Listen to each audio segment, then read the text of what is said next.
पार्थाय प्रतिबोधिता भगवता नारायणेन स्वयं व्यासेन ग्रथिता पुराणमुनिना मध्ये महाभारत अद्वैता ऋतवर्षिणी भगवती अष्टादशाध्यायिनी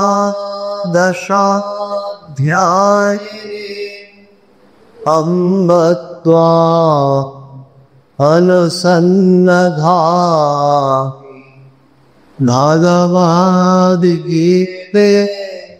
भवद्वेषिणी वसुदेवसुतं रेव कंसचाणूरमर्दन देवकी परमानन्दं कृष्णं वन्दे जगद्गुरुम्। শ্রীমদ্ভগবদ্গীতা দ্বিতীয় অধ্যায়ে আমরা রয়েছি। আগের দিন 68 নম্বর শ্লোক পর্যন্ত আমরা পাঠ করেছি, চিন্তন করার চেষ্টা করেছি। আজকে 69 নম্বর থেকে শেষ অবধি 72 নম্বর অবধি রিয়াকশনে প্রথমে পাঠ করব, তারপরে আলোচনা করার চেষ্টা করা হবে। ইয়ানিশা সর্বভূতানাং তস্যাং জাগরতি সংযমী यानिशा सर्वभूतानां तस्यां जागर्ति संयमी यस्यां जागृति भूतानि सा निशा पश्यतो मुनेः यस्यां जागृति भूतानि सा निशा पश्यतो मुनेः या निशा सर्वभूतानां तस्यां जागर्ति संयमी यस्यां जागृति भूतानि सा निशा पश्यतो मुनेः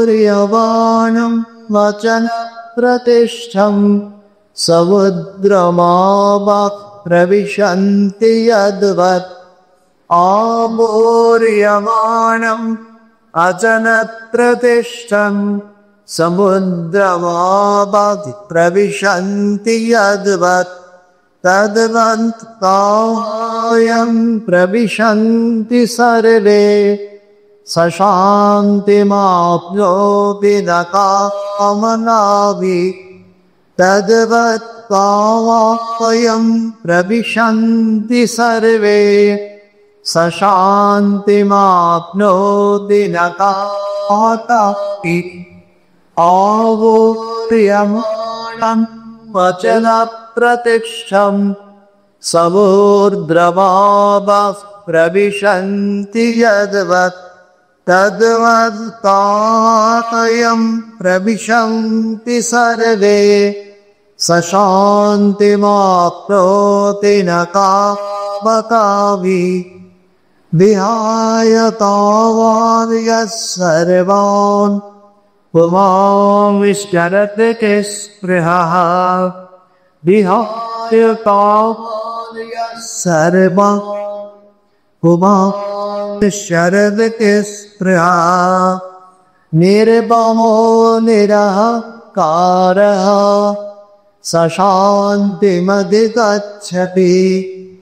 निर्ममो निरहङ्कारः स शान्तिमधिगच्छति विहाय कामान् यः सर्वान् पुमांश्चरति निःस्पृहः निर्ममो निरहङ्कारः स शान्तिमधिगच्छति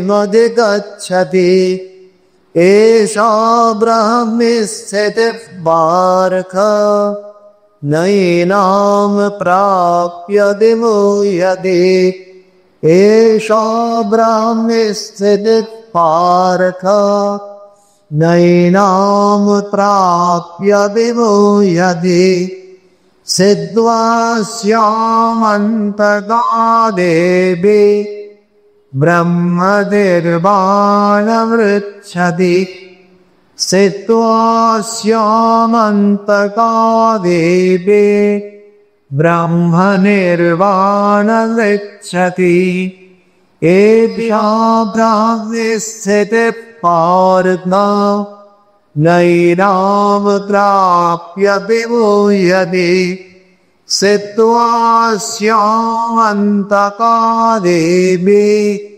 ब्रह्मनिर्वाणमृच्छति।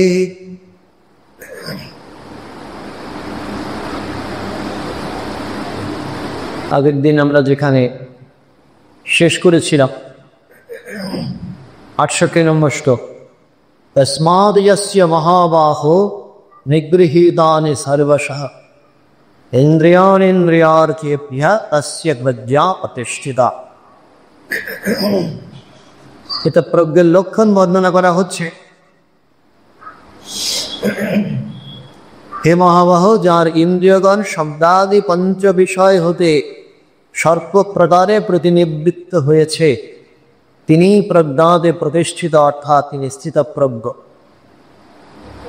আমাকে বাইরের পৃথিবী ডাক দিল যে এই রূপ রস গন্ধ শব্দ স্পর্শ এদের আমন্ত্রণ আছে, এগুলোর অফার আছে। এখন কোনটা ত্যায্য কোনটা গ্রাহ্য আমি বিচার করতে পারি এবং এগুলোকে আমি সেইভাবে সেই আমন্ত্রণগুলোকে আমি ফিরিয়ে দিতে পারি, প্রত্যাখ্যান করতে পারি। এই যখন মনের অবস্থা,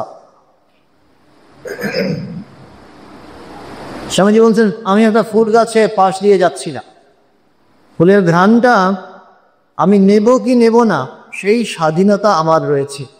মানুষের এটা হচ্ছে একান্ত একেবারে ইউনিক আসপেক্ট, তার নিজের নির্বাচনের পূর্ণ স্বাধীনতা। কোনটা সে গ্রহণ করবে, কোনটাকে বর্জন করবে, সিদ্ধান্ত গ্রহণের স্বাধীনতা, এইটা যিনি অর্জন করেছেন সম্পূর্ণভাবে। বাইরের পৃথিবীর সঙ্গে সম্পর্ক যিনি এইভাবে ছেদন করতে পারে, পাঁচটা বিষয় থেকে রূপ রস গন্ধ শব্দ স্পর্শ, তিনি স্থিতপ্রজ্ঞ পদবী অর্জন করেছেন। এখন এটা মনে হয় অনেক সময় একটা বোধ হয় এক্সট্রিম স্টেট, এটা সাধারণভাবে মানুষের পক্ষে বোধ হয় লভ্য নয়। আমরা যারা হাঁটি হাঁটি বাবা করে পথ চলতে শুরু করেছি, তাদের কাছে আইডিয়ালটা কি সেটা আবার পরের শ্লোকে ঘুরিয়ে দেওয়া হলো। যে ঠিক আছে, আপাতভাবে মনে হতে পারে দুটো বিপরীত মেরু, কিন্তু এহেন অবস্থা রয়েছে। মানুষ সত্যি সমস্ত ধরনের প্রলোভনকে জয় করতে পারে। ইয়া নিশা সর্বভূতানাং তস্যাং জাগরতি সংযমে यस्यां जागृति भूतानि सा निशा पश्यतो मुनेः। सर्वभूतानां सर्वभूतेर अर्थात सकल जीवेर पक्षे, साधारण मानुषेर पक्षे, या जे अवस्था निशा रात्रि स्वरूप अर्थात अंधकारमय, तस्यां तादे से अवस्थाते संयमी जितेन्द्रिय व्यक्ति जागरति जागृत थाकेन। यस्यां जे अवस्थाते भूतानि साधारण जीवगण जागृति जेगे थाके, पश्यतः आत्मदर्शी मुनेः मुनिर पक्षे सा से अवस्था निशा अर्थात रात्रि स्वरूप अर्थात अज्ञान रूप अंधकारच्छन्न। এখন জ্ঞানী চাষার গল্প এখানে টানলে চলবে না। জ্ঞানী চাষার পক্ষে জাগ্রত অবস্থায় কি আর নিদ্রিত অবস্থায় কি আর সুষুপ্তি বা সব অবস্থাতে সে সমানভাবে এককে দর্শন করছে। মনের সেই সাম্যাবস্থায় গিয়ে তিনি পৌঁছেছেন। কিন্তু এখানে বলা হচ্ছে সাধারণ মানুষ যারা বা মনুষ্যেতর জীব যারা, তাদের প্রত্যেকের পক্ষে এই বাইরের জগৎটা সত্য। অন্যভাবে বলতে গেলে আমাদের প্রত্যেকের ভ্যালু জাজমেন্ট রয়েছে, কোনটাতে আমি গুরুত্ব আরোপ করব। একজন বলেছিলেন, একজন ছাত্র বলছে তার মনোবিদকে, কাউন্সেলারকে, আমার উইল পাওয়ার নেই, ইচ্ছা শক্তি নেই। তো মনোবিদ উত্তর দিচ্ছেন, ইচ্ছা শক্তি তোমার ঠিকই রয়েছে, ইচ্ছা শক্তি কোন দিকে প্রয়োগ করতে হবে সেটা তুমি জানো। জগৎ আমাদের ইন্টারনেট, তার যে মনোমুগ্ধকর জগৎ, সেটা যখন আমাকে ইনভাইট করছি, তখন আমি আমার উইল পাওয়ার খাটাতে পারছি, তখন ইচ্ছা শক্তি আমি নিশ্চয়ই খাটাতে পারছি। কিন্তু যখন আমার পাঠ্য বিষয়ে মন অভিনিবিষ্ট করার কথা, মনটাকে বাঁধার কথা, তখন আমার ইচ্ছা শক্তির সুরাং হচ্ছে না। সুতরাং বোঝা যাচ্ছে আমার যে মূল্য নির্ধারণের ক্ষমতা, সেইটা মানুষে মানুষে আলাদা আলাদা হয়ে যাচ্ছে।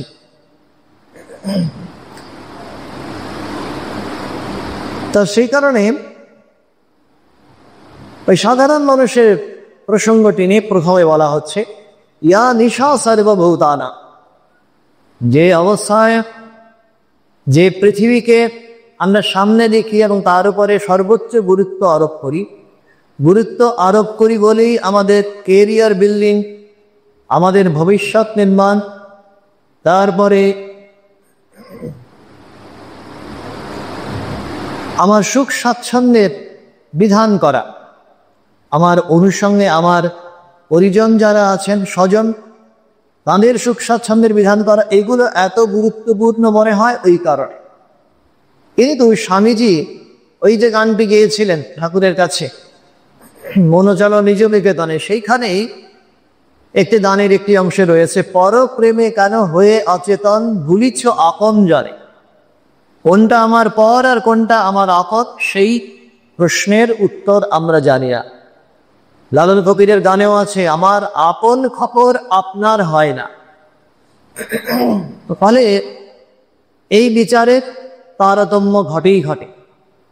যিনি তত্ত্বদর্শী, যিনি সাধনার প্রান্তবিন্দুতে পৌঁছেছেন, তিনি আমাদের মতো ওই পাঁচ ইন্দ্রিয়, পাঁচটা কর্মেন্দ্রিয়, পাঁচটা জ্ঞানেন্দ্রিয় ঘেরাটোপে বাঁধাজি জগৎ, সেটার করে লিস্ট ইম্পর্টেন্স, সবচেয়ে কম গুরুত্ব আরোপ করছেন। হরি বাবার গুহায় গিয়ে প্রবেশ করেছে এক চোর। হরি বাবার সম্বল আর কি ছিল, প্রায় নিঃসম্বল অবস্থা। সেখান থেকে ঘটিটা লোটাটা নিয়ে সে ছুটছে, পালাচ্ছে। তারপরে সদা জাগ্রত হরি বাবা তিনি যখন ধরে ফেলেছেন, তখন সে চোরটা ছুটে পালাতে চাইছে। হরি বাবা কিন্তু ছেড়ে দেওয়ার পাত্র নন। কিন্তু ছেড়ে না দেওয়ার কারণটা হচ্ছে এই যে তিনি সেই চোর বাবাজিকে ডেকে এনে তার যে সম্বল, লোটা কম্বল, ঘটি বাটি, সেইগুলো চোরের হাতে তুলে দেবেনই দেবে। চোর ওগুলো ফেলে দিয়ে ছুটে পালাচ্ছে যতটা আপন প্রাণ বাঁচা, নিজের প্রাণ রক্ষার জন্য। কিন্তু হরি বাবা কোনোভাবে তাকে নিস্তার দেবেন না। তিনি তার পশ্চাৎ ধাবন করছেন, পিছু ছুটছেন এবং তার হাতে তিনি এগুলো তুলে দেবেনই দেবে। তার মধ্যে তিনি নারায়ণ দর্শন করছেন, সেটা একটা কথা। আরেকটা কথা হচ্ছে, যে কথাটি চোরের দৃষ্টি সম্পূর্ণভাবে পাল্টে দিয়েছিল, জীবন বোধ, মূল্যবোধ সম্পূর্ণভাবে তার উল্টে গিয়েছিল, সেটি হচ্ছে এই যে হরি বাবা এগুলোর কোনোটার উপরে ডিপেন্ডেন্ট না। যা কিছু সম্বল না হলে আমাদের জীবন জীবিকা ব্যর্থ হয়ে যায়, আমাদের চলে না, সেগুলোর উপরে হরি বাবা বিন্দুমাত্র গুরুত্ব আরোপ করছেন না। তিনি সম্পূর্ণভাবে নিজের আনন্দে বিভোর হয়ে আছেন, ওই আত্মক্রীড়, আত্মানন্দে বিভোর। এই হেন যোগী, তার কাছে এই বাইরের পৃথিবী সত্যি একান্ত অপ্রাসঙ্গিক। সুতরাং এই তরতম বিচার নিশ্চিতভাবে রয়েছে। আমরা বলতেই পারি যে এই সাধারণ মানুষ থেকে প্রবর্তক, সাধক, তারপরে সিদ্ধ, সিদ্ধের সিদ্ধ এবং শেষ অবস্থায় পহরি বাবার মতো মহাপুরুষ, এটা একটা ক্রমিক প্রক্রিয়া। এবং ক্রমিক প্রক্রিয়া, তার মধ্যে বিভিন্ন স্তর রয়েছে, এটাও স্বীকার্য।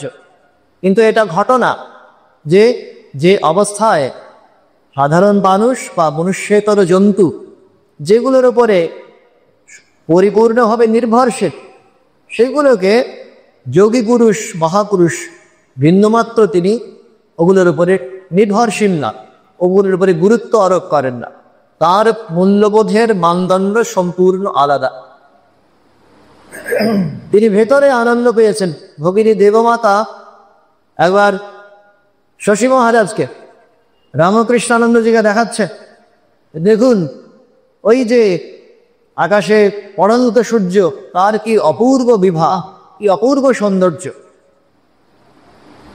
তো শশী মহারাজ বলছেন, দেখিও না, দেখিও না, আমি ভেতরে এত আনন্দ পেয়েছি, অনন্ত আনন্দের খনি আছে। তো সেই কারণে আমার ওই বাইরের পৃথিবীর সৌন্দর্য আমার কাছে সব আলুনি থেকে। আমরা শুনেছিলাম পূজ্যপাদ গোপেশ মহারাজ, শারদেশানন্দজি, তার সেবক যখন একদিন দেখাচ্ছেন যে আশ্রমে নতুন ঝাড়বাতি এসেছে এবং আলোয় ঝলমল করছে মন্দির, ওইদিকে আঙুল তুলে দেখাচ্ছেন যখন, শারদেশানন্দজি বলছেন, না, এগুলোর দিকে আমার দৃষ্টিপাত করবার মতো অবকাশ নেই, সবটাই আমার কাছে মূল্যহীন, নিরর্থক, যেহেতু ভেতরে অনন্ত আনন্দের প্রশ্রবণ আমি আবিষ্কার করেছি। তো সেই কারণে এই মূল্যবোধের তফাৎ, পার্থক্যটুকু তো থাকেই থাকে। ইয়া নিশা সর্বভূতানা, যেখানে সাধারণ মানুষ বিন্দুমাত্র গুরুত্ব আরোপ করে না, সেখানে তস্যাং জাগরিতি সংযমী। আমরা সাধারণ অর্থেও যদি ব্যবহার করি তাহলেও ব্যাপারটা একেবারেই অর্থহীন নয়। সত্যি সারাদিনের কর্মব্যস্ততার মধ্যে আমাদের সামূহিক শক্তি, সমস্ত কর্মশক্তি ওর মধ্য দিয়ে খরচ হয়ে যায়। তারপরে রাত্রি যখন এলো তখন আমরা রাত্রি মায়ের কোলে শয়ন করলাম। এখন অবশ্য বায়োলজিক্যাল ক্লক ঘুরে গেছে, আমরা অনেক ক্ষেত্রেই দেখতে পাই রাতেও কর্মব্যস্ততা চলে। সাধারণ মানুষ অনেক ক্ষেত্রেই দিনের বেলাতেই বিশ্রামের অবকাশ পায়। যাই হোক, সেটা এখন বিশ্বায়নের যুগে এই পরিবর্তনগুলো ঘটেছে, কিন্তু সাধারণভাবে যে জীবনধারা মানুষের, তার কথাই এখানে বলা হচ্ছে। তো সেই দিক দিয়ে সারাদিন ধরে আমাদের কর্মব্যস্ততা এবং সন্ধ্যার পরে রাত্রির যখন আগমন হচ্ছে তখন স্বাভাবিকভাবেই আমরা কর্মক্লান্ত শুয়ে পড়ছি। কিন্তু যোগী পুরুষ, তার ক্ষেত্রে কিন্তু এই নিয়মের অবশ্যই ব্যত্যয় রয়েছে, এক্সেপশন রয়েছে। रात के पहले प्रहर में जागते सब लोग, दूसरे प्रहर में भोगी, तीसरे प्रहर में जागते हैं तस्कर, चौथे प्रहर में योगी। এই একটা কথা রয়েছে, রাত্রির যে প্রথম প্রহর সেখানে ত্যাগী ভোগী নির্বিশেষে সবাই জেগে থাকেন। আর দ্বিতীয় প্রহরে কিন্তু আমরা দেখেছি আমাদের সিনিয়র সাধু যারা, বয়স্ক সাধু যারা, প্রবীণ সাধু যারা, তারা কিন্তু ওই সময়টায় জপ ধ্যান করে আস্তে আস্তে শুয়ে পড়েন। পূজ্যপাদ গম্ভীরানন্দজি মহারাজ শুনেছিলাম, ওই মঠে যখন 10টার ঘন্টা পড়তো, রাত 10টার ঘন্টা, সঙ্গে সঙ্গে সমস্ত কাজ ফেরে শুয়ে পড়তে। তো তারপরে তো দুসরে পাহাড় মে ভোগী, ওই সময়টায় যারা এনজয় করছেন, পৃথিবীর ওপরে যাদের আসক্তি রয়েছে, জগৎটা ভোগের আয়তন বলে যারা মনে করেন, তাদের ক্ষেত্রে অবশ্যই ওই সময়টা জেগে থাকার প্রয়োজন থাকে। তৃতীয় প্রহরে বলা হচ্ছে জাগতে হে তস্কর, তো সেটা তো সবাই বুঝতেই পারছে। চৌথে পাহাড় মে যোগী, চতুর্থ প্রহরে সবাই, সমস্ত যোগীরা তারা জেগে থাকেন। ব্রাহ্ম মুহূর্তে ওই ভগবানের সঙ্গে সংযোগ হয়। তো এইটা হচ্ছে একটা সাধারণ প্রবণতা, যোগীদের জীবনচর্যার একটা সাধারণ অনুক্রম। ঠাকুরের ক্ষেত্রে কিন্তু আবার সেই নিয়মের ব্যতিক্রম। সেখানে তিনি সবসময়ই জেগে আছে, তার কপালে যেন এতটুকু নিদ্রা গ্রহণের অবকাশ নেই। ওই বাবুরাম মহারাজ গিয়েছিলেন দক্ষিণেশ্বরে, রামদয়াল বাবু গিয়েছিলেন তার সঙ্গে। তো তারা রাত্রিরে ঠাকুরের সঙ্গে কথাবার্তা বলে ঠাকুরের ঘরের বাইরে একটু বিশ্রাম করবেন বলে শুয়ে পড়েছেন। দেখতে পাচ্ছেন মাঝে মাঝেই ঠাকুর তার নিদ্রা ভঙ্গ হচ্ছে, আর শয্যা পরিত্যাগ করে এসে বারবার বাবুরাম মহারাজকে, রামদয়াল বাবুকে বলছেন ওই নরেন্দ্রের কথা। নরেন্দ্র তার কত গুণ, আর সে গাইতে বাজাতে সব কিছুতে পারঙ্গম। সেই নরেন্দ্র কিনা কালে ভদ্রে দক্ষিণেশ্বরে আসছে বা আসছে না, এতবার করে মায়ের কাছে তিনি প্রার্থনা করছেন, তাইতেও নরেন্দ্রের দিক থেকে সেই সাড়া পাওয়া যাচ্ছে না। তো তার জন্যে তার প্রবল আর্তনাদ, বুকে প্রবল যন্ত্রণা হচ্ছে। এইটা বারবার করে তার এই যন্ত্রণার যে অনুভব, সেটা এসে বারবার বাবুরাম মহারাজের কাছে, রামদয়াল বাবুর কাছে খুলে বলছেন ঠাকুর। বাবুরাম মহারাজ দেখছেন সত্যি ঠাকুরের চোখে ঘুম নেই, এবং এটা এক্সেপশন কিছু নয়, এটা ব্যতিক্রমী কিছু হওয়ার কোনো কারণ নেই। আমরা তার প্রত্যক্ষদর্শী যারা আছে, প্রত্যক্ষদর্শীর বিবরণ থেকে দেখতে পাচ্ছি এটা নিত্য নিয়ত ঘটে গেছে। শ্রীরামকৃষ্ণ সবসময় যোগে জাগে জেগে আছেন, কখনো তার ব্যত্যয় হচ্ছে। তা স্বামীজির জীবনেও তাই। স্বামী শিষ্য সংবাদে যদি আমরা ফিরে যাই, শিষ্য শরৎ চক্রবর্তীকে গ্রহণের সময়, সূর্যগ্রহণের সময় বলছেন যে একটু ঘুমানোর চেষ্টা করি, গেরণ লেগেছে। লোকে বলে এই সময়ে যে যা নাচ করে তার লক্ষগুণ ফল হয়, তা একটু ঘুমানোর চেষ্টা করি, তাহলে হয়তো আরো বেশি করে ঘুমানোর অবকাশ আসবে জীবনে। কিন্তু তার এমনই ভাগ্য, তার এমনই স্বাভাবিক প্রবণতা, 15 মিনিট একটু তন্দাচ্ছন্ন থাকার পরেই নিদ্রাভঙ্গ হয়েছে, বলছেন কপালে নেই। তার এইভাবে ঠাকুরমা স্বামীজি এবং মায়ের জীবনেও তো আমরা সকলেই জানি যে রাত্রিরে সেবক দেখতে পাচ্ছেন মা জেগে আছেন, তারপরে বলছে যে কি হলো, আপনি শুতে পারছেন না? তো বলছেন না, মন্ত্র নিয়ে যায় ছেলেরা, কেউ এতটুকু করে, কেউ বা কিছুই করে না। তা যাদের ভার নিয়েছি তাদের জন্য সব করতে হবে। তো ওইভাবে জগৎগুরু যারা জগৎকে পরিত্রাণ করার জন্য যাদের আবির্ভাব, তাদের তো অন্য নিয়ম, তাদের কথা এখানে প্রযোজ্য নয়। কিন্তু এগুলো থেকে আমরা কতগুলো ইন্ডিকেশন, কিছু কিছু ধারণা পাই যে যারা সাধনার পথ নিচ্ছেন, যারা ঈশ্বর লাভের পথে উদ্বুদ্ধ হচ্ছেন, তাদের পক্ষে ওটা হচ্ছে কাঙ্ক্ষিত লক্ষ্য। এবং শ্রী মাও খুব স্পষ্ট করে বলছেন, ওই বৈঠার হাল, ওই সায়ংকাল আর উষা, গধূলি আর উষা, এইটা হচ্ছে বৈঠার হাল।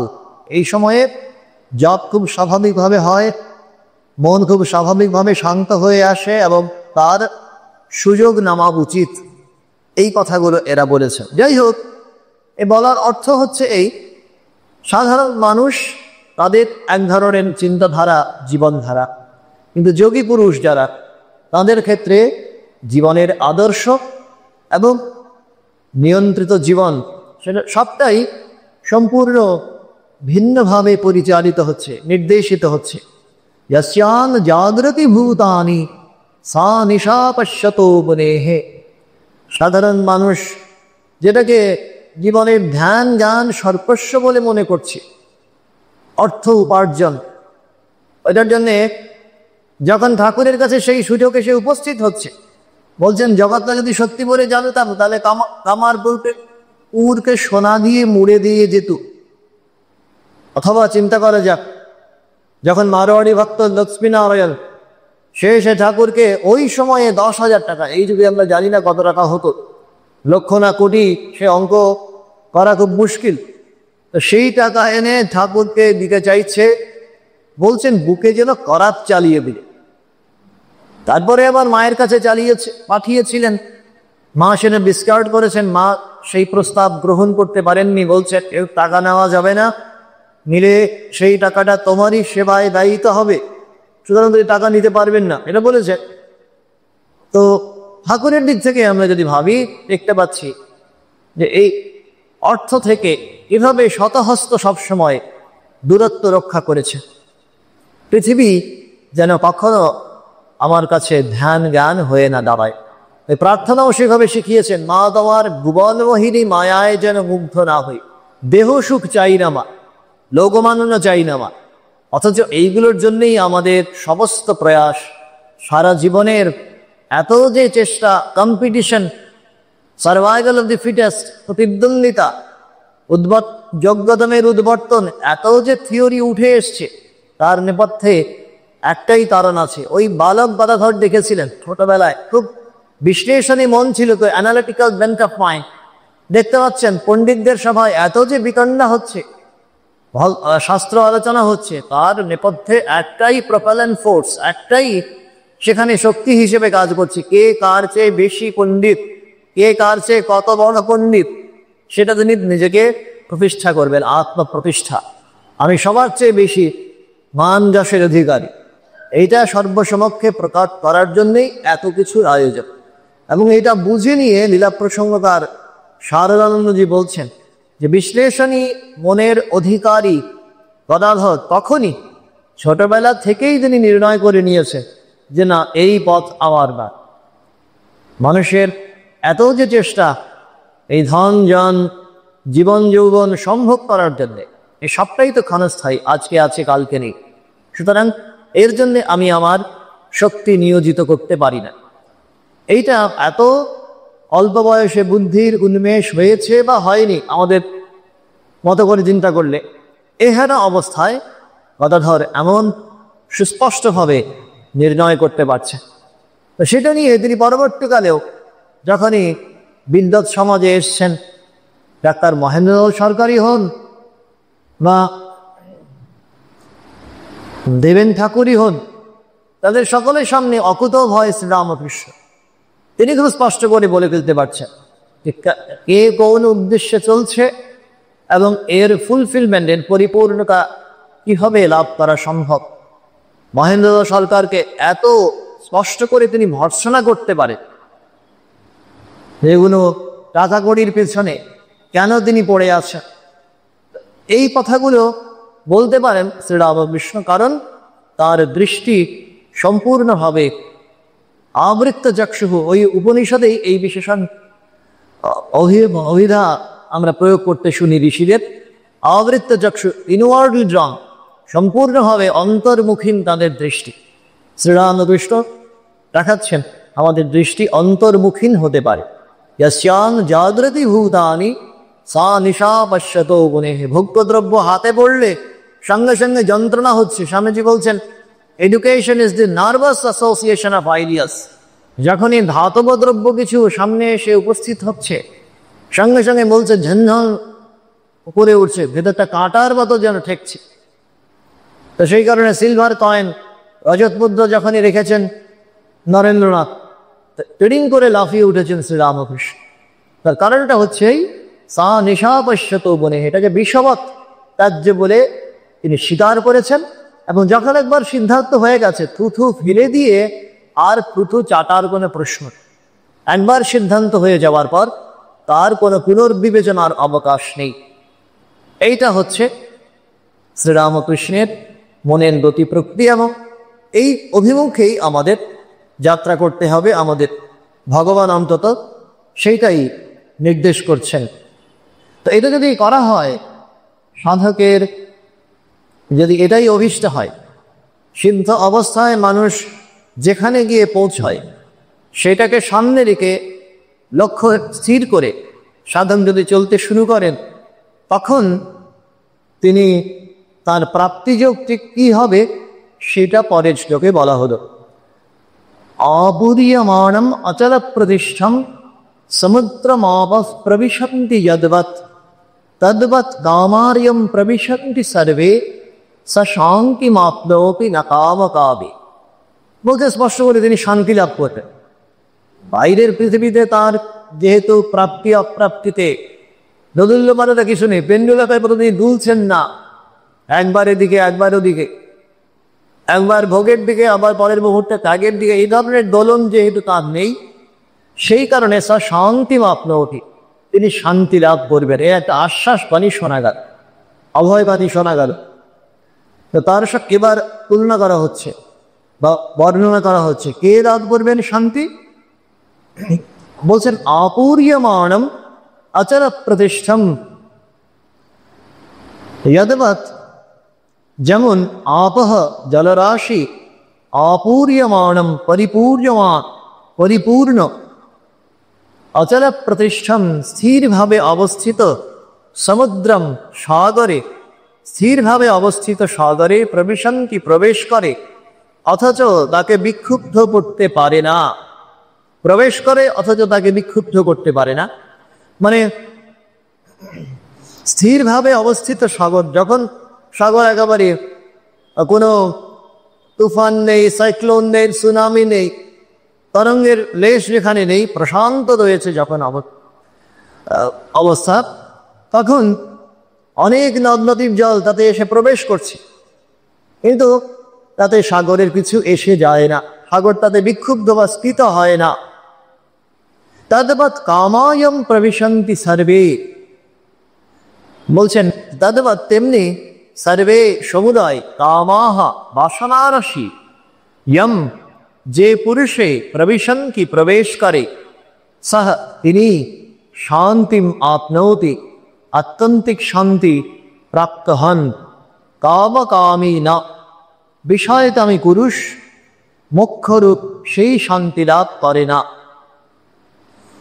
বলছেন বিবিধ নদ নদীর জলে পরিপূর্ণ সমুদ্রে যেমন অপর জলরাশি প্রবেশ করে তাতে বিলীন হয়ে যায়, কিন্তু সাগরের প্রশান্তি তাতে বিন্দুমাত্র ক্ষুণ্ণ হয় না, অর্থাৎ সাগর তাতে বিক্ষুব্ধ বা স্ফীত হয় না। তেমনি আত্মজ্ঞানে প্রতিষ্ঠিত যে যোগী, তার অন্তরে বিষয় চিন্তা সকল প্রবেশ করেও কোন প্রকার চিত্ত বিক্ষোভ সৃষ্টি করে না, তিনি আত্যন্তিক শান্তি লাভ করেন। কিন্তু যিনি বিষয় ভোগ কামনা করেন, তিনি চিরশান্তির অধিকারী হন না। তা আমরা কল্পনা করতে পারি, বন্যায় ধরুন একেবারে থই থই হয়ে আছে চারপাশ, তো সেই কানায় দানায় পূর্ণ কোনো মাঠ ঘাট খাল বিল সব পূর্ণ হয়ে আছে, সেখানে তো কোনো কিছুকে ডিফারেন্সিয়েট করা যাচ্ছে না। সেই অবস্থায় কোনখানে জলের গভীরতা কতখানি, আর কোথায় কম কোথায় বেশি, এটা বাইরে থেকে অন্তত বোঝার কোনো উপায় নেই। আর বাইরে থেকে খানিকটা জল যদি এসে পড়ে সেই কানায় কানায় পূর্ণ জলাশয়ে, তার কিছু হ্রাস বৃদ্ধি ক্ষতি বৃদ্ধি কিছু হবে না। তেমনিভাবে বলছেন বাইরের পৃথিবীর ঘাত প্রতিঘাত, যে মানুষটির, যে যোগী পুরুষের, সিদ্ধ পুরুষের ভেতরটা আনন্দে পূর্ণ হয়ে আছে, মা যেমন বলছিলেন ভেতরে আনন্দের পূর্ণ ঘট বসানো আছে, সেই অবস্থায় আনন্দের পূর্ণ ঘট বসানো থাকলে সেখানে বাইরের কিছু প্রাপ্তব্য বস্তু, বাইরে এটা আমার চাহিদা পূরণ হয়নি, আমার এই চাকরির প্রমোশন হয়নি, এই টাকাটা আমি পাইনি, এই এরিয়ার পাইনি, ব্যাংক ব্যালেন্সটা আমার এই জায়গায় কেন আছে, আমার এই পরীক্ষায় কেন আমার কাঙ্ক্ষিত ফল হলো না, এই প্রমোশনটা হলো না কেন, এই মোকদ্দমায় জিততে পারলাম না কেন, এই প্রশ্নগুলো তাকে কোনোভাবে প্রভাবিত করতে পারে না, কার মনের শান্তি কোনোভাবে ভাঙতে পারে না। যেমন ধরুন মায়ের সামনে ওই যে আনন্দের পূর্ণ ঘট মা বলছিলেন ভেতরে বসানো আছে, সেই পূর্ণ ঘটখানা তো কোনো অবস্থাতেই অর্ধঘট হয়ে যায়নি, অপূর্ণ অবস্থা তো আর কখনো প্রাপ্ত হয়নি। তো সেই কারণে দেখা যাচ্ছে রামনাদের রাজা, তিনি যখন তাঁর রাজকোষের সমস্ত ঐশ্বর্য ধন রত্ন সব খুলে দিতে বলছেন মায়ের সামনে, কারণ মা হচ্ছেন তার কাছে পরম গুরু, গুরুর গুরু, রামনাথের রাজার কাছে। তো এই অবস্থায় তিনি মা কিছু চাইতে পারছেন, মায়ের কাছে সমস্ত ধরনের ধন রত্ন হিরে জহরত সব কিছু সামনে দেখানো হচ্ছে, এর তুলে এনে দেখানো হচ্ছে। মা নিজে তো কিছু চাইতে পারছে কিনা, বরং বলছেন রাধু কিছু চাইলে চাইতে পারে। রাধুও ওই অবস্থায় মায়ের আত্যন্তিক প্রার্থনা পেছনে কাজ করেছিল আমরা জানি। মা ঠাকুরের কাছে নিরন্তর প্রার্থনা করছেন মা রাধুর মনে যেন কোনো বাসনা না ওঠে। তা সেইভাবে যখন এই প্রার্থনা করেছেন, দাদুও দেখা যাচ্ছে এইসব নিয়ে আমার কি হবে। রাধু বলছে এই সময় আমার প্রয়োজন নেই, আমার পেন্সিলটা বরং ভেঙে গেছে, একটা পেন্সিল কিনে দাও। তারপরে বাইরে আসার পরে ওই রাজকোষ কোষাগার থেকে বাইরে আসার পর দোকান থেকে একটা পেন্সিল কিনে দেওয়া হলো রাধুকে। ওইরকম ভাবে মথুরা পহরও আমরা দেখতে পাই শ্রী শ্রী ঠাকুরের জননী গর্ভধারিণী চন্দ্রামণি দেবীর কাছে একদিন দান করতে চেয়েছিলেন। বলেছিলেন মা তুমি কিছু চাইলে না, তুমি একটা কিছু চেয়ে নাও। তো চন্দ্রামণি দেবী বলছেন না না বাবা, আমার তুমি আছো, তোমার দৌলতে তো আমার কিছুমাত্র অভাব নেই, আমি যা কিছু চাইছি সমস্ত চাহিদা সঙ্গে সঙ্গে পূরণ হয়ে যাচ্ছে, আমি নতুন করে কি চাইতে পারি। মতো তবুও নাচড় বান্দা বারবার করে বলছেন না একটা কিছু তোমাকে চাইতেই হবে। তো এইটা দেখে তারপরে চন্দ্রামণি দেবী কিছু চাইতে পারলেন না। এইটা দেখে তখন এক দোক্তা তামাক চেয়েছে, ওই হিরে জহরত টাকা করে কিছু চাইবার প্রশ্নই, এক দোক্তা তামাক মাত্র চেয়েছে। সেটা দেখে মথুরা মোহন তখন তার চোখে জল এসে গিয়েছে। বলছেন এমন মা না হলে কি এমন ছেলে হয়। তা যাই হোক, এইভাবে মহাপুরুষ বা তাঁদের যারা জনক জননী, এদের ক্ষেত্রে এই অদ্ভুত ব্যাপারগুলো আমরা লক্ষ্য করি। জগতের কোনো কিছু তাদের কাছে মূল্যবহ অর্থবহ বলে মনে হয় না। তারা ভেতরে এত আনন্দ পেয়েছেন যে বাইরের পৃথিবীর কোনো আকর্ষণই তাদের আর আকৃষ্ট করতে পারে না। এবং এই যে অবস্থা, বাইরের পৃথিবীর একটা প্রপোজাল দিল, একটা প্রস্তাব দিল, তুমি একটু ভোগ করো, এই ভোগ্য বস্তুগুলো রয়েছে, একটা ঘাত, কোনো রিয়াকশন নেই, কোনো প্রতিক্রিয়া নেই, নির্বিকার। ওই সুখদেবের গল্প আমরা জানি, কামজিৎ সুখদেব, তিনি যখন ওই জনকের রাজসভায় প্রবেশ করার পরে জনক তো দেখেই বুঝতে পারছেন এই হচ্ছেন ব্রহ্মবিদ। তো তিনি তবুও সর্বসমক্ষে সবার সামনে সুখদেবের মহত্ব প্রতিষ্ঠা করার জন্যে একটা পাত্র একবারে কানায় কানায় পূর্ণ, দুধে পূর্ণ, সেইটা নিয়ে বললেন রাজ প্রাসাদটা তুমি একবার প্রদক্ষিণ করে এসো। চারপাশে কত কি ভোগের আয়োজন, একেবারে বাদ্য বাজছে, অপশনাল রয়েছে, নৃত্য হচ্ছে। এই অবস্থায় সমস্ত ভোগের পসরা সাজানো আছে, তার মধ্য দিয়ে নির্বিকার সুখদেব তিনি চলেছেন। তিনি তার ওপরে যে আদেশ, যে বিধান তার উপরে দেওয়া হয়েছে তিনি অক্ষরে অক্ষরে পালন করে চলছেন। আর তারপরে তার দাঁত সেইভাবে নিষ্পন্ন করে কিড়ে হয়ে নচিকেতার গল্প আমরা পাশাপাশি রাখতে পারি। যে তার সামনে এত কিছু অ্যালিওমেন্ট, তার সামনে এত কিছু প্রলোভন ছিল, কোনো কিছু বালক নচিকেতাকে প্রভাবিত করতে পারল না, আকৃষ্ট করতে পারল। তো এইগুলো বোঝায় অপূর্যমাণম মচলা প্রতিষ্ঠাম, একেবারে ভেতরটা পূর্ণ হয়ে আছে, অপূর্ণতা নেই। তো কাজে অপূর্ণতা না থাকলে সেটাই সেই গ্যাপ ফিলিং আপ, শূন্যস্থান ভরাট করার কোনো প্রশ্ন নেই। আমরা সবসময় প্রতি মুহূর্তে ভ্রান্তির বশবর্তী হই যে কিছু না কিছু আমার মধ্যে অপূর্ণতা আছে, সেই অপূর্ণতা আমাকে পূরণ করতে হবে। বাইরের থেকে কোনো বস্তু আহরণ করে, বাইরের কোনো ব্যক্তি বা বস্তুর সাহায্য নিয়ে সেই অপূর্ণ স্থান আমাকে পূরণ করতে হবে। এবং সেই কারণেই এত প্রতিদ্বন্দ্বিতা, এবং সেই কারণে না কামতামি, সেই কামনার বশবর্তী হয়ে আমরা কখনো না শান্তি মাত্র সেই শান্তি লাভ করতে পারছি। তো লাভ করতে পারছেন কে? যার মধ্যে তদ্বৎ কামায়ম প্রবিশঙ্কি সর্বে, সমস্ত বাসনাগুলো তার ভেতরে গিয়েই আবার প্রবেশ করছে। এটা আউটওয়ার্ডলি তার কোনো উদ্গীরণ হচ্ছে না, কোনোভাবে তার বহিঃপ্রকাশ হচ্ছে না। কাম এসে প্রবেশ করলো, ভেতরেই সে ঢুক যায়। আর এটা কোনোভাবেই কোনো রিয়াকশন, কোনো প্রতিক্রিয়া নিয়ে নিজেকে ব্যক্ত করতে পারল না, কোনো প্রকার চিত্ত বিক্ষোভ সৃষ্টি করে না। তা এইটা একটা বড় মানদণ্ড। যিনি শান্তি লাভ করবেন তার কাছে ওই পৃথিবীর শত আমন্ত্রণ, শত প্রলোভন, এইগুলোকে তিনি ওইভাবে জয় করতে পারবেন। তিনি নির্বিকার, তিনি স্থিরভাবে রয়েছেন। ব্যাসদেব তিনি দেখা যাচ্ছে যে মায়েদের সামনে যখন যাচ্ছেন, তখন মায়েরা ব্যাসদেবকে দর্শন করে তারা লজ্জায় নিজেদের ভূষণ বস্ত্র পরিধান করছে, ঘোমটা টানছে। কিন্তু শুকদেব যখন যাচ্ছে, তখন এতখানি নির্বিকার এই পুরুষ, কামজিৎ পুরুষ, দর্শন মাত্রে কোনো বিকার হচ্ছে না, নির্বিকার। শুকদেবের দিক থেকে কোনো বিকার নেই, তার সান্নিধ্যে যারা আসছেন তারাও কোনোভাবে প্রভাবিত হচ্ছেন না, তারাও কোনোভাবে লজ্জায় অধবদন হচ্ছে। সুতরাং এইটা হচ্ছে স্থিতপ্রজ্ঞ পুরুষের একটা লক্ষণ, তিনি কোনোভাবে উদ্বেজিত হবেন না, টেনশন ফ্রি।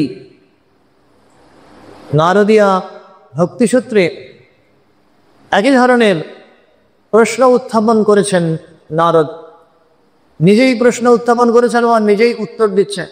কস্তরতি কস্তরতি মায়া, এই মায়া, এই যে দেশকাল নিমিত্তের যে আবরণ, এইটাকে ত্বরণ করতে পারবেন, পেরিয়ে যেতে পারবে কে? উত্তর বিভিন্নভাবে দিয়েছে। একটা হচ্ছে ইয়া সঙ্গং ত্যাজতি, সমস্ত ধরনের অ্যাটাচমেন্ট, আসক্তি যিনি ত্যাগ করতে পারে। ইয়া মহান ভাবায় সেবতে, সেটা অন্য প্রশ্ন। যিনি ওই রকম তত্ত্বদর্শী গুরুর সেবা করেন তিনি করতে পারবেন, সেটা ভিন্ন প্রশ্ন। কিন্তু প্রথম যে লক্ষণ, প্রথম যে শর্ত সেটা আরোপ করেছেন, সেটাই হচ্ছে ইয়া সঙ্গং ত্যাজতি, কোনোভাবে তিনি বাইরের পৃথিবীর কোনো ধরনের ইনভিটেশনে রেসপন্ড করেন না। নারদ সেই কারণে যতক্ষণ পর্যন্ত তার ব্যক্তি সত্তা নিয়ে, পার্থিব সত্তা নিয়ে, লৌকিক সত্তা নিয়ে সচেতন আছে, ততক্ষণ পর্যন্ত তার আনন্দ হচ্ছে না, তার শান্তি লাভ হচ্ছে না। নারদ সনৎ কুমার সংবাদে যদি আমরা পেরে যাই, ছান্দোগ্য উপনিষদে যেটা উদ্ধৃত হয়েছে বিস্তারিতভাবে, সেখানে নারদ এসে বলছেন সনৎ কুমারের কাছে, ব্রহ্মার পুত্র সনৎ কুমার, যে এত আমি পড়েছি, পড়ে তো আমি দেখতে পাচ্ছি না আমার মনের শোক নিবারণ হচ্ছে। আমার মনে যে এত চিন্তা ভাবনা, টেনশন, অনুশোচনা, ভাবনা, দুর্ভাবনা, এগুলোর হাত থেকে আমি পরিত্রাণ পাচ্ছি না। তো সনৎ কুমার বললেন, বেশ বেশ, তুমি বলো তো কি পড়েছ। তারপরে বলার পরে সব বিস্তারিতভাবে একটা লিস্ট নারদ বর্ণনা করে চলেছেন। প্রথমে বলছেন যে না, আমি এগুলো পড়েছি, বেদের এই অংশগুলো পড়েছি, বেদাঙ্গ পড়েছি, জ্যোতিষ পড়েছি, নক্ষত্রবিদ্যা পড়েছি, অস্ত্রবিদ্যা পড়েছি, মেডিকেল সায়েন্স, ঔষধবিদ্যা, সমস্ত কিছু আমি পড়েছি। পড়েও আমি কোনোভাবে আমার মনের যে দৈন্য দশা, বন্ধন দশা, এখান থেকে আমি বেরিয়ে আসতে পারছি না। তো তারপরে শুরু হচ্ছে দুজনার সংলাপ। এবং সনৎ কুমার প্রথমেই বলছে, তুমি এতক্ষণ যা বললে এগুলো হচ্ছে নাম মাত্র, এগুলো নাম হিসেবে তাদের অস্তিত্ব আছে। সত্যি পারমার্থিক দৃষ্টিতে ভাবতে গেলে এই যে ইয়া নিশা সর্বভূতানাং তস্যাং জাগরিতি সংযতে, তো পারমার্থিক জ্ঞানে আরূঢ় ব্রহ্মপুত্র সনৎ কুমার তিনি বলছেন, এতক্ষণ পর্যন্ত তুমি যা বলছো সেকুলার নলেজ, এইগুলো ঠিক আছে, প্রাতিভাসিক সত্য হিসেবে তার মূল্য আছে। ততক্ষণ পর্যন্ত আমরা শরীর হিসেবে মন নিয়ে, বুদ্ধি নিয়ে, চিন্তা নিয়ে বেঁচে আছি, ততক্ষণ পর্যন্ত এদের মূল্য আছে, নিশ্চয়ই মূল্য আছে। কিন্তু পরমার্থত তো এদের মূল্য হচ্ছে নাম মাত্র, এরা শুধুমাত্র নাম, নাম আছে, রূপ আছে এই জগতে। তো এই নিয়ে বিস্তৃত আলোচনা চলেছে। তারপরে পরে সুযোগ্য শিষ্য নারদ, তার সেই কোয়ালিফিকেশন ছিল, তার সেই অধিকার ছিল। বিস্তারিত আলোচনার শেষে যখন তিনি পৌঁছেছেন, তখন তিনি ওই শোক থেকে নিরানন্দ অবস্থা থেকে পরিত্রাণ কিভাবে পাওয়া যায় সেই ভূমানন্দে গিয়ে পৌঁছেছেন এবং সেখানে স্পষ্ট করে বলছেন ভূমৈব সুখম নাল্পে সুখম আসি। সনত কুমার বলছেন আর সঙ্গে সঙ্গে নারদের চিত্তেও সেই আনন্দের অনুভব বলে হচ্ছে না অল্পে সুখম আসি ভূমৈব সুখম, এই বৃহৎই হচ্ছে আনন্দ। তো সেই বৃহতের আনন্দ অধিকার তিনি লাভ করতে পারে যিনি এই ক্ষুদ্র আনন্দ, পার্থিব আনন্দ, লৌকিক আনন্দ এগুলোর মূল্য যিনি একেবারে সম্পূর্ণভাবে নিরাকৃত করতে পারে, এগুলোকে মূল্যহীন বলে জানতে পারে। যে সুতরাং সেই দিক দিয়ে প্রথমত আমরা দেখতে পাচ্ছি যে সাধারণ মানুষ আর সিদ্ধ পুরুষ এদের মধ্যে তফাৎ রয়েছে। আর দুই হচ্ছে সিদ্ধ পুরুষ যেহেতু আত্মানন্দে বিভোর, আত্মক্রীড়, সুতরাং তিনি কোনোভাবেই ডিপেন্ডেন্ট নন, কোনোভাবে নির্ভরশীল না, স্বে মহিম্নি প্রতিষ্ঠিত। ওই নারদ সনত কুমার সংবাদেই বলা হচ্ছে ওই যে আনন্দের অবস্থা, সেই আনন্দের অবস্থাটাকে কোনোভাবে কারো উপরে নির্ভরশীল বলে বর্ণনা করা যায় না। নারদ বলছেন সেই যে ভূমানন্দ, তার কোনো প্রতিষ্ঠা আছে, তার কোনো সংস্থাটাম আছে, সেটা কোনো কিছুর উপরে দাঁড়িয়ে আছে নির্ভরশীল? বলছেন না, না, কোনোভাবেই নির্ভরশীল না, তার মালিক কেউ নেই। এই আনন্দ সম্পূর্ণভাবেই অনপেক্ষ, নিজের উপরে সম্পূর্ণভাবে নির্ভরশীল, স্বে মহিম্নি নিজের মহিমায় সে বিভোর হয়ে আছে। ওম শান্তি শান্তি শান্তি। হরি ওম তৎসৎ। শ্রীরামকৃষ্ণার্পণমস্তু।